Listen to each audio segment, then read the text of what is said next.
We saw in 2008 that the President Obama's campaign definitely utilized young people in a way we haven't seen probably since President John F. Kennedy.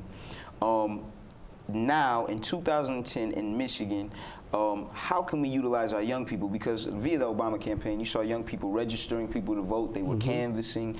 You just saw the energy in so many different ways. In neighborhoods, it was just vibrant. And we want to know basically how we can be utilized within either political party to take action and continue the work when it's not a major election, when it's not a presidential election. You know, we have very important 2010 midterm and gubernatorial elections coming up this year.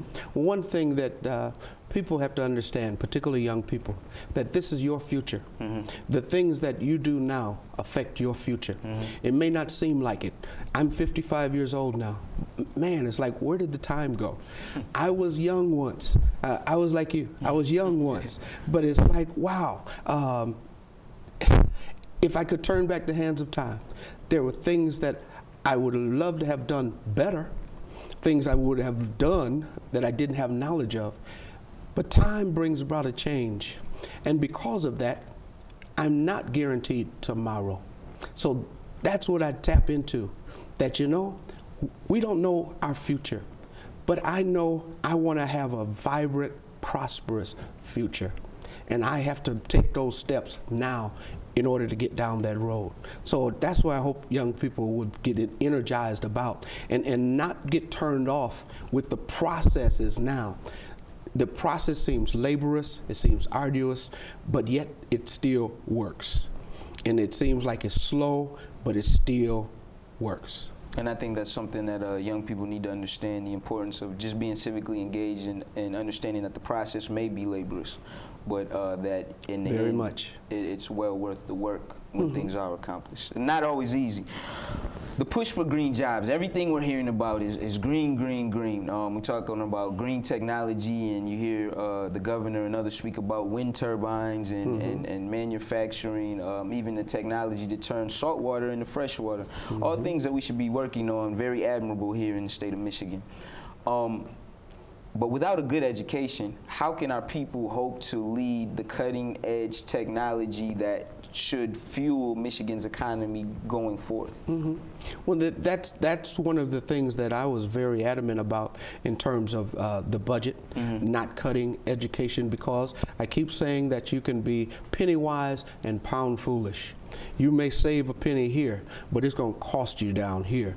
And so if you're cutting off our students, if you're cutting off the educational avenues that our students have, they'll get turned off. They want to go somewhere else. They want to move to another state where they have opportunities. Leave the door of opportunity open. This is our future. You are my future. So I have to ensure that you have every opportunity that's there, and you can walk in that door. That I view as my role. Having been on the school board, are there any initiatives that you plan on supporting if you are to become state senator that would kind of enhance, you know, maybe some of our high schools and some of our local elementary and middle schools? Well, one of the things that I'm very adamant about and very passionate about is unfunded mandates. That you can have 1,000 ideas, but how is it going to help or hurt on the local level when it comes to the classroom? And too many times those mandates are unfunded, and yet because now it has become the law, it handicaps.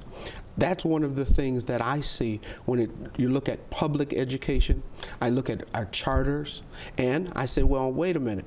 If you're going to regulate this one, regulate this the same way. Make it an even playing field. Don't handicap one and let the other run free. Do the same for everybody. So if you're going to do that, we talk about efficiency. We talk about getting the most bang for the buck.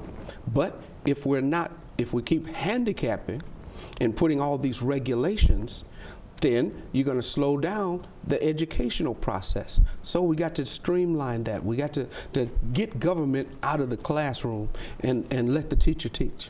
Absolutely. Last question, sir. I want to talk about priorities a little bit for the minority community.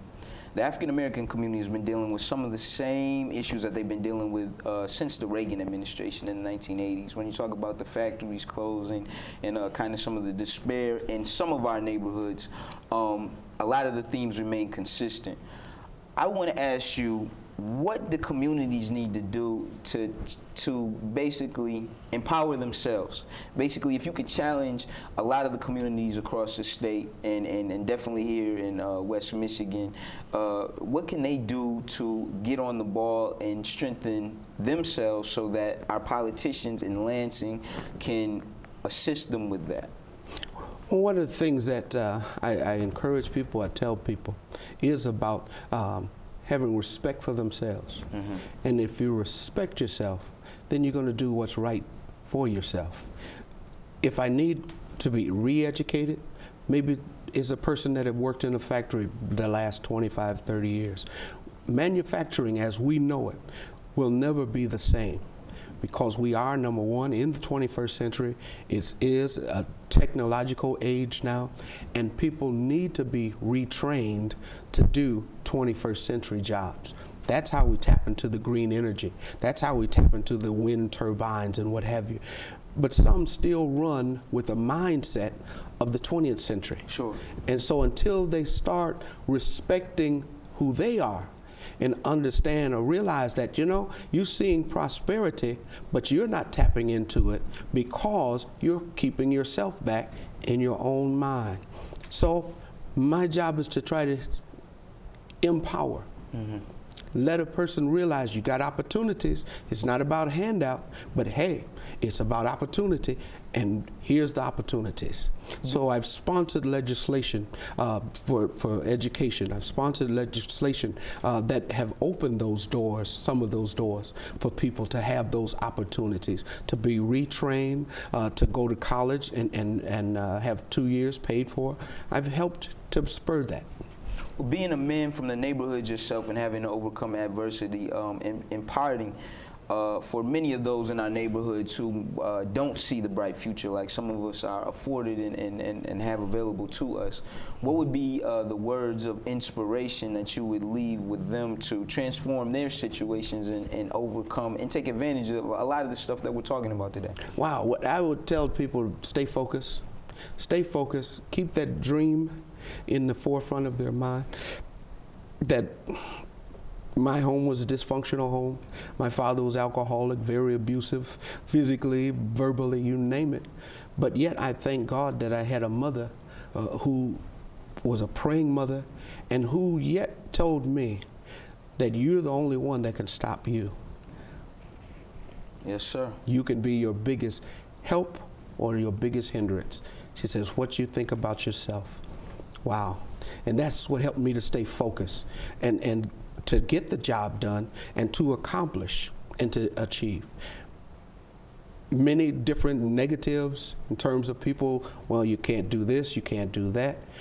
But I yet remember my mother saying, you can be what you want to be. And that's what I've sought to do. Representative Dean, thank you for your time. This has been a Fearless Brother Project production. Very overjoyed to have Reverend Dean here. Thank you, sir. Thank you, man. I appreciate it. Sound good, Op?